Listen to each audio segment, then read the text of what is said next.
আজকে আজকে তার এই মুমূর্ষ, এই রোগাক্রান্ত, এই অসুস্থতা তো ওই হাসিনার কারণে। আজকে তার সুস্থতার জন্য চারিদিকে যেন এক বেদনাবিধুর পরিবেশ তৈরি হয়েছে। মানুষের চোখে অশ্রু জল,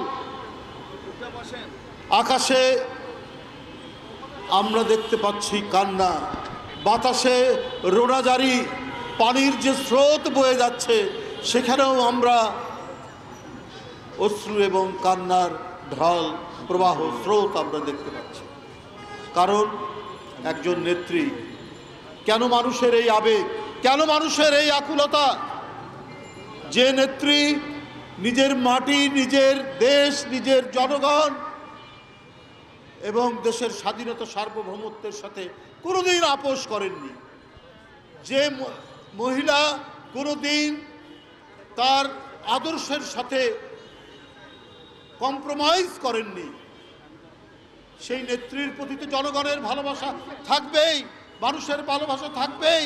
আবাল বৃদ্ধ বনিতা, শিশু কিশোর তরুণ, এদের ভালোবাসা থাকবেই। আমরা সেই ভালোবাসার এখন বহিঃপ্রকাশ দেখতে পাচ্ছি। বন্ধুরা, সবাই আল্লাহর কাছে হাত তুলেছেন, সবাই আল্লাহর কাছে মোনাজাত করছেন তার আশু সুস্থতার জন্য। বন্ধুরা আমার, যে নেত্রী কোনোদিন ক্ষমতার জন্য এমন কোনো কাজ করেননি যার জন্য মানুষ তার প্রতি বৈরী হবে, বরং যখন দেখেছেন কখনো কখনো অন্যায় আবদার করেও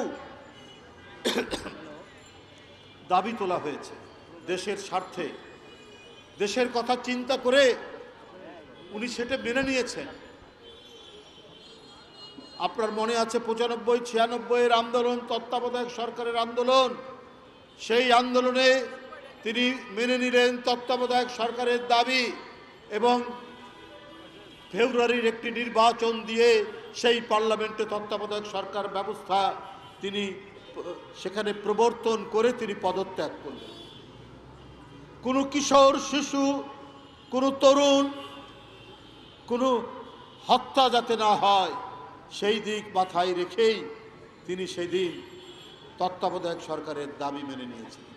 সেই তত্ত্বাবধায়ক সরকার যাদের দাবি করে, যারা ধ্বংসযজ্ঞ করে আন্দোলন করলেন, যারা মানুষ হত্যা করে সেদিন এই আন্দোলন করলেন, তারাই ক্ষমতায় এসে আবার সেই তত্ত্বাবধায়ক সরকার ব্যবস্থাকে বিলুপ্ত করলো।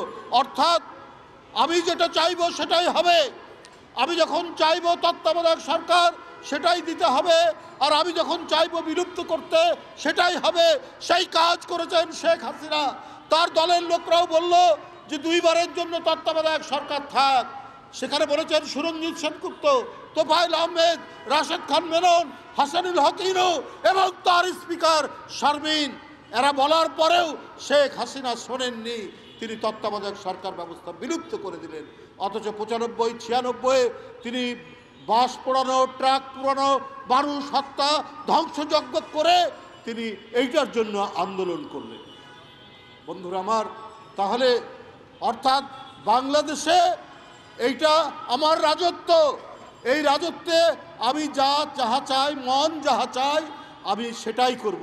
সেই রাজত্ব কায়েম করেছিলেন শেখ হাসিনা, কায়েম করেছিলেন বলেই আজকে তিনি জনগণের উত্তাল তরঙ্গের এমন প্রবল স্রোত তাকে ধাক্কা দিল, তিনি পালাতে বাধ্য হলেন বাংলাদেশ থেকে। আর বেগম খালেদা জিয়া আজকে তিনি আজকে তার এই মুমূর্ষ, এই রোগাক্রান্ত, এই অসুস্থতা তো ওই হাসিনার কারণে। কিন্তু জনগণের হৃদয় থেকে, জনগণের হৃদয় তন্ত্রী ছিঁড়ে যে ভালোবাসা, যে শ্রদ্ধা, যে আকুলতা, যে আবেগ দেশনেত্রীর জন্য আজকে সারা দেশে প্রকাশিত হচ্ছে।